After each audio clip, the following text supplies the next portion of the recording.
during Against the Law, that's when we started having girls on the bus and hanging out and having drinks, and we became a different band. Full and Blooms, inside the album. In 1990, Stryper released Against the Law, a pivot both musically and visually from the band that rose to fame with their unmistakable yellow and black image and openly Christian lyrics. After years of pressure from both the Christian music world and the mainstream industry, the band felt boxed in by expectations. During a Full and Bloom interview, while Michael Sweet was promoting Stryper's upcoming Christmas album, The Greatest Gift of All, the frontman talked about how mounting pressure from multiple directions helped shape their decisions during that era. We were feeling pressure to change from many different areas and many different people. Management a little bit at the time. We were managed by Ron Stone and Danny Goldberg, Gold Mountain Entertainment. I'm all for trying something different. The label, same thing. We got to do something different. The band. I think the band, it came out more from the band's inner thoughts and feelings of being beat up by the church for years and, just never accepted or fitting into any club. And I think that was our rebellious stage. And that came out in that album, musically and lyrically. That was our big FU to anyone that had opposed us over the years. For the first time in their career, Stryper began embracing the rock and roll lifestyle that many of their peers had long been known for. Michael Sweet would later explain, "If our hearts had been right, none of what we did would have really mattered. It would have been perfectly fine. What made it questionable was our hearts. At the time, we were doing stuff that wasn't cool. We'd go on stage and tell people you don't need to drink, and then we'd go off stage and go to the bar and get drunk with people. We were definitely hypocritical during that period of time." You let the devil in the back door, and then the next thing you know, he's kind of taking over the whole house. And that's kind of what we did. I remember when we started rehearsing at Robert's house, I forget who brought in a six-pack. It might have been Tim. It might have been Robert. I don't remember who it was. I know it wasn't me. Not that it matters. I've got nothing against having a beer or a glass of bourbon or what have you. But back then, that's something we didn't do.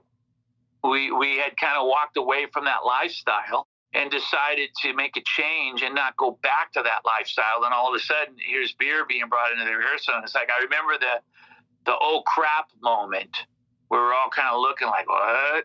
And then I think that person said, "Hey, you want one?" And we're like, "Yeah, sure, I'll have one." And we're all kind of drinking a beer while we're rehearsing, which was a first for a long time, since we became Stryper in late 83, early 84. So one thing led to another.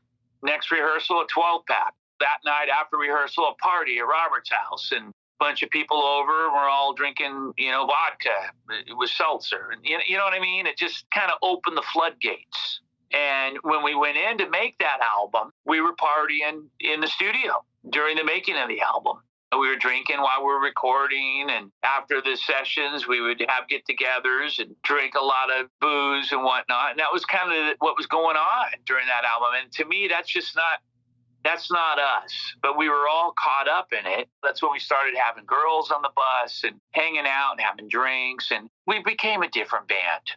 Just a typical secular, like every other band is what we became. And I think Against the Law was the gateway to that. To achieve a more competitive sound, Stryper enlisted legendary producer Tom Werman, whose resume included work with Motley Crue, Twisted Sister, Poison, and Cheap Trick. Down to the point where every producer we contacted had the same reason and turned us down. And somewhere through the grapevine, we heard Tom was not working at the moment, and we decided to hit him up again. We gave him a tape, and told him where we were coming from this time, and he said, "Yeah, I like that." And then, I like that. They came to me personally and said, "Listen, we don't, we want to forego the messages for a while. We just want to prove to everybody that we are a good band and a good rock and roll band." And they played their music for me. It was great. So I had a lot of fun. They were great to work with. Really good people. He was great. Absolutely. Him. It was Tom Werman, and our engineer was Eddie Delana. And it was the first time they had ever worked together. I remember the excitement of meeting with Tom for the first time. And after meeting with him and us all making the decision to move forward and do this together, it was incredibly exciting and it was special. At the same time, I've been very outspoken about my views on that album. And it's sonically fantastic. Tom as a producer and Eddie as an engineer knocked it out of the park. And the band knocked it out of the park in terms of our performances. What I don't like about that album is the fact that we became a completely different band. I mean, it's so much so that if I could go back in a time machine, I would have steered a different direction, number one. But if that didn't work out and the label or whoever insisted, no, you got to do this way with Tom, I would have said, let's change the name of the band because this isn't Stryper anymore. It's just not. It's just a completely different band, a different sound, different look, different colors, different guitar tone. You know, it was songs like Not That Kind of Guy, which used to be called Not Yo Huggy Guy, by the way. I said, I'm not going to sing that lyric, so we changed it to Not That Kind of Guy. I mean, it's a copy of Hot for Teacher. I mean, it is.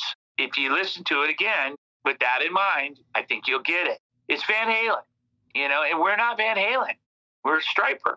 I don't want to be Van Halen. I don't want to sound like Van Halen. I want to sound like Stryper. So those are my regrets with that album. Is it a great album? Yes. Is it Stryper? No. Out of all the albums, bassist Tim Gaines said, even the later ones, I still think Against the Law is my favorite. From all the negativity we experienced on the road, getting bombarded by everybody, and I'm talking about the Christian community who would picket the shows, we were burned out. It was at a point where we were self-policing each other. It was kind of a miserable experience to be in Stryper, starting at To Hell with the Devil. Our biggest and most successful album was a time of, we've really got to walk the straight and narrow now because everybody's watching. We can't live life. We can't be ourselves. We'd go to the convenience store and get questions like, what are you doing here with cigarettes and alcohol in there? Rather than self-policing each other, we finally came together as a band and were friends and wanted to hang out together. And that's how that album came about. We'd get together, get some songs together, go play some pool, go to eat, do something other than church or ministry and all that stuff. When we went in to start recording, it was a different feel. It was an enjoyable experience, and you can hear that on the album. There wasn't as much of a time constraint. Before that, it'd be like 1 day to do bass, 10 days to do drums. We weren't under as much pressure, and it shows. The solos, Oz's guitar solos, Michael's vocals, the drum sound, everything was there. It sounds like a band versus having somebody go in and overproduce something. It was just raw and in your face. On what led to Stryper breaking up, drummer Robert Sweet said, Enigma had gone bankrupt in 1990. We were just 2 months in on the Against the Law tour. We got a phone call that we didn't have a record company anymore. Most people haven't experienced being on a record label that goes bankrupt. It destroys you. Suddenly you don't have any more records to sell. You don't have any financial backing. You don't have any of that in place. So for years we had worked with this company that all of a sudden didn't exist any longer. Our tour got canceled. The Against the Law records stopped being pushed. It took us about a year to finally get signed over to Hollywood Records. But at that point my brother was so discouraged by everything that happened. He was really thinking about doing a solo career. So in February of 1992, my brother decided to leave Stryper to pursue a solo career. In 1992, before I left, I didn't want to deal with it anymore. I wanted to focus on my family.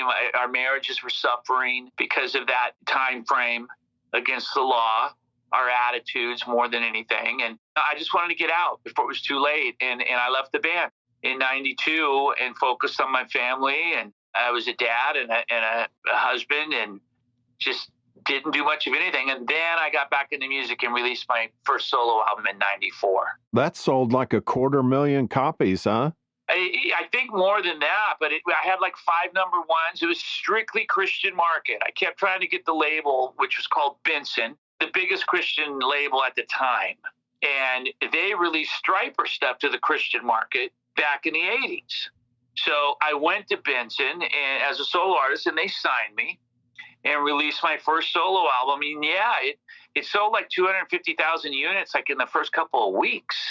They were kind of blown away by that because, I mean, Against the Law, the last Stryper album, was struggling to sell 100,000 units within a month.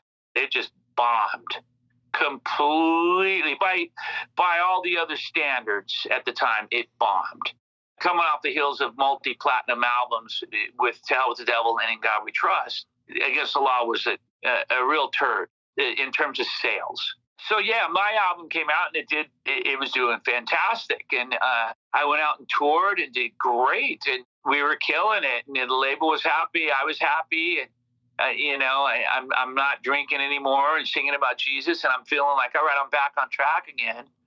And then I got to a point where I realized, like, I don't want to be bound to stereotypes and chained by rules and regulations and whatnot. So, I realized there's freedom. In other words, if I want to have a beer or have a taste of bourbon or cigar or whatever, I do. I talk about it, and people lose their minds when I do. They think I'm the second coming of Satan, But I just feel like sometimes those things can really rule you and unfortunately destroy you. If you're so caught up in not having a beer, if you want to have a beer in private, have a beer in private. If you don't. But Stryper, we started abusing that and having one too many beers, and that's when it became a problem. What's probably special about this album as opposed to other albums is that I played. I'm not a fan, and some fans get upset with the fact that I'm not a fan because some fans love that album. And some fans even think, the minority, not the majority, think that that's our best album. And all I ever say to them is like, just look at the numbers. You can't argue with the numbers. So, and that upsets them sometimes even more. That album didn't do well. It just didn't. And what are you going to say to that? There's a reason for that.